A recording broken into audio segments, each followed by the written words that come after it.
காதல் பாட்டு பாடலாம், காதல் பாட்டு. ஐயோ, நான் கொஞ்ச நேரம் பேசலாம்னு பார்த்தா அந்த சின்ன பணத்தை விடவே மாட்டாங்களே.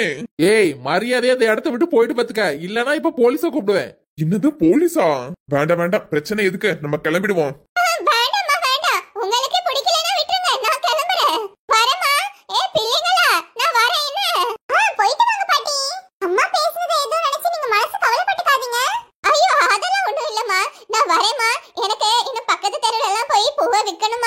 அப்பா மரியாதையா பெய்ய, அடுத்த தெருவுல போய் பூவை ஒழுங்கு மரியாதையா வித்து தள்ளு. என்ன இப்படி காதல் பாட்டு பாடிட்டு அலையாத. ரொம்ப கோவப்படாதீங்கம்மா, உடம்புக்கு நல்லது இல்ல. வாரே கேளவிக்கு பியாச கூட ஆவியில கொழுப்ப பாருங்க, கொழுப்ப. ஏமா அந்த பாட்டி இப்படி இன்சல்ட் பண்ற? பாவம் இல்லமா அவங்க. பாவெல்லாம் கிடையாது, போய் தொலையட்டும். சரி சரி, கோவப்படாதம்மா. ஏ ரியா, ரோஹித் வாங்க, சாப்பாடு தரேம்மா. என்னங்க, இந்தாங்கங்க, காஃபி எடுத்துட்டு வந்திருக்கேன், குடிங்கங்க. மரியாதையா வெளியில போடி. உன் கையாலலாம் என்னால காஃபி வாங்கி குடிக்க முடியாது. அந்த காஃபியை கீழே வச்சுட்டு போ, நான் எடுத்துக்கிறேன்.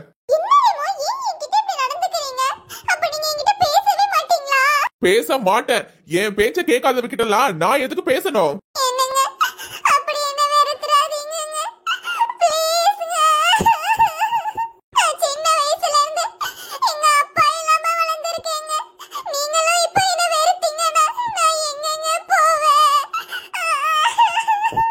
சும்மா அழுது நாடகம் ஆடாத. ஏய் ஆமாண்டி, சை, உன் மூஞ்ச பார்க்கவே எரிச்சலா இருக்கு. என் காணி முன்னாடி நிக்காத. அந்த காஃபி வச்சுட்டு தயவு செஞ்சு இந்த இடத்த காலி பண்ணு.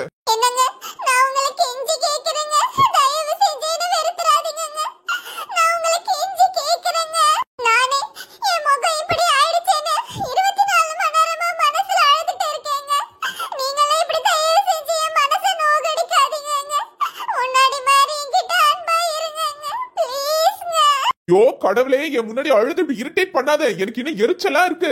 சை, என் வாழ்க்கை இப்படி ஆகும்னு நான் கனவுல கூட நினைச்சு பாக்கல. உன் முகம் இப்படி இருந்த உடனே என்னால வெளியில கூட உன்னை கூட்டிட்டு போக முடியல. எல்லாரும் ஒரு மாதிரி தான் பாக்குறாங்க. எவ்வளவு சந்தோஷமா இருக்கணும்னு நினைச்சேன் தெரியுமா?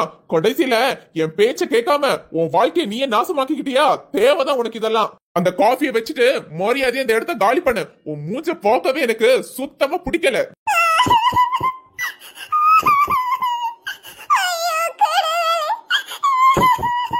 சை, ஒரு வழியா போனாலே. என்ன மேடம், அவ உண்மையை சொன்னாளா? எங்க மேடம், நானும் அவளை அடிச்சு அடிச்சு எனக்கு கையதான் மேடம் வலிக்குது. அதான் நான் பார்த்தேன். இந்த ரம்யா சரியான திமிர் பிடிச்சவளாச்சே, அது எப்படி சீக்கிரமா உண்மையை சொல்லிடுவா இவ? ஏய் அடங்க, என்ன நான் உள்ள இருக்கேன், நீ வெளியில இருக்கேன்னு ஓவரா பேச்சு பேசிட்டு இருக்காத. நான் மட்டும் வெளியில வந்தேன், நீ தாங்க மாட்டடி. என்னையே இப்படி ஆக்கிட்டல, உன்னை நான் சும்மா விடுவேனா? ஏய் வாய மூடிடி. நல்ல டெய்லி பிரியாணியா கொட்டிட்டு இருந்திருப்பல, அதான் திமிரும் கொழுப்பும் நல்லா ஏறி போய் இருக்கற. இனிமே டெய்லி களிய சாப்பிடு, உன் திமிரு தன்னால குறையும். ஏய் நான் எதுக்குடி களிய சாப்பிடணும்? சீக்கிரமாவே உன்னை களி சாப்பிட வைக்கிறேன்டி. அந்த நிலைமைக்கு உன்னை ஆள் ஆக்குறேன்டி. பாக்கலாம் பாக்கலாம்டி, உன்னால முடிஞ்சா என்னவோ பண்ணிக்கோ. பண்ணி காட்டுறேன்டி. ஏய் ரம்யா, வாய் மூடு. ஏன் முன்னாடியே மிரட்டிட்டு இருக்கியா நீ? மேடம், இவ உண்மையை சொல்ற வரைக்கும் இவரை நீங்க சும்மா விடவே விடாதீங்க மேடம். இல்ல மேடம், அடிக்கிற ட்ரீட்மெண்ட் முடிஞ்சிருச்சு. இனிமே அடுத்த ட்ரீட்மெண்ட் ஒன்னு காத்துட்டு இருக்கு. அததான் இவளுக்கு நான் பண்ணலாம்னு இருக்கேன். ஏய் போலீஸ்காரி, என்ன அடிச்சு அடிக்கலாம், நீ சீக்கிரமாவே பதில் சொல்லுவ பாரு. ஏய் என்ன போலீஸே மிரட்டுறியா நீ? உன்னால என்னடி பண்ண முடியும்? சீக்கிரமாவே உன்னை இந்த வேலையை விட்டு நீக்கிறனா இல்லையான்னு பாருடி. உன் வேலையை நம்பிதானே உன் குடும்பமே இருக்கு. நான் வெளில வந்ததுக்கு அப்புறம் பாத்துக்கிறேன். ஏய் ரம்யா, இதுக்கு மேல ஏதாச்சும் பேசுன அவ்வளவுதான் உனக்கு. உன்னால எதுவும் பண்ண முடியாதுடி. இந்த மாதிரி 1000 மிரட்டல்கள்னா நான் பார்த்துதான் வந்திருக்கேன். நீ 1000 பேரை பார்த்திருக்கலாம், ஆனா இந்த ரம்யா மாதிரி யாரையாச்சும் பார்த்திருக்க முடியுமா? உள்ள இருக்கனால எல்லாரும் வாய்க்கிலேயே பேசுறீங்களே, வெளியில வந்ததுக்கு அப்புறம் உங்க எல்லாருக்கும் இருக்கு. உன்னை வெளியில விட்டாதானே நீ வெளியில போவ. ஒரு பொண்ணுடைய வாழ்க்கையை நீ சீரழிச்சிருக்கியே, உனக்கெல்லாம் பெரிய தண்டனை காத்துட்டு இருக்கு. சீக்கிரமா அதை நீ அனுபவிக்க தயாரா இருந்துக்கோ. கரெக்டா சொன்னீங்க மேடம். பாவம் அந்த பொண்ணு, அப்பாவி பொண்ணு இப்படி ஆக்கிட்டாலே, இவளை நினைச்சாலே எனக்கு ஆத்திரமா வருது. ஏய் ரொம்ப வருத்தப்படாதடி, உன்னையே சீக்கிரமா என்ன பண்றேன்னு மட்டும் பாரு.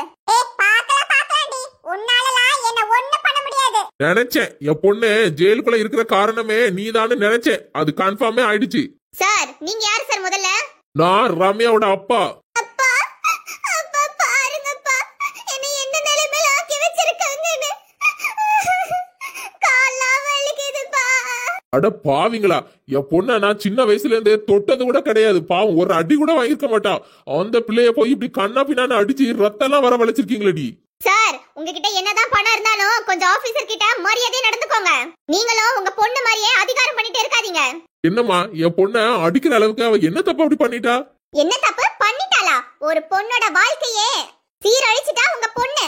வாட் நான்சென்ஸ், என்ன பேசிட்டு இருக்கீங்க? பூமிகான்ற ஒரு பொண்ணு முகத்தை எவ்வளவு தூரம் அலங்கோலம் பண்ண முடியுமோ அந்த அளவுக்கு கிரிமினலா யோசிச்சு கேவலமான காரியத்தை பண்ணிருக்கா உங்க பொண்ணு. என்னது, பூமிகாவோட முகம் இப்படி ஆனதுக்கு காரணம் என் பொண்ணா அப்படின்னு இவன் சொன்னால உங்ககிட்ட? இந்த பூ மாதிரி பேச்ச கேட்டுட்டு என் பொண்ணு மேல வீணா பழிய சுமத்துறீங்க என்ன? சார், என்ன சார் இப்படி பேசுறீங்க? நான் வீண் பழி சுமத்துவேனா? அப்பா, ஆமாப்பா, எல்லாத்துக்கும் காரணம் இந்த பூ மாதிரி தான்ப்பா. வீணா பழி சுமத்தி என்னை எந்த நிலைமைக்கு ஆக்கியிருக்கான்னு பாருங்கப்பா. ரெமோக்காக நான் அப்படி பழி வாங்கிட்டேன்னு என்னையே மாட்டி விட்டுட்டாப்பா. பாத்துட்டு தான் இருக்கேன் ரம்யா. ரம்யா, நீ கவலையே படாதம்மா. உன்னை ஜாமீன்ல எடுக்க தான் நான் வந்திருக்கேன். மேடம், என் பொண்ணை நீங்க கண்டிப்பா ரிலீஸ் பண்ணி ஆகணும் மேடம். இல்லன்னா நான் ஹையர் ஆபீசரை பார்க்க வேண்டியிருக்கும். சாரி சார், நீங்க கொண்டு வந்த ஜாமீனை நான் ஏத்துக்க முடியாது. என்ன பிரியா, என்ன பேசிட்டு இருக்கீங்க? அவர் எவ்வளவு பெரிய ஆள் தெரியுமா? அவர் மட்டும் ஹையர் ஆபீசர் கிட்ட கம்ப்ளைண்ட் பண்ணா நம்ம நிலைமையில என்ன ஆகுறது? கொஞ்சமாச்சு யோசிச்சு பதில் சொல்லுங்க. அவரு எவ்வளவு பெரிய ஆளா இருந்தாலும் எனக்கு கவலை கிடையாது. அவர் பொண்ணு பண்ண தப்ப மறைக்கிறதுக்கு அவளுக்காக வக்காலத்து வாங்கிட்டு இருக்காரே, இவருக்குலாம் நான் என்ன மரியாதை கொடுக்கணும்? சார், நீங்க கொண்டு வந்த ஜாமீன் அக்செப்ட் பண்ணிக்க முடியாது. மரியாதையா கிளம்புங்க, நம்ம கோர்ட்ல பாத்துக்கலாம். என்ன வாய்ஸ ரொம்ப தான் ரேஸ் பண்றீங்க? என்ன அந்த பூமாரி கிட்ட எவ்வளவு காசு வாங்குனீங்க?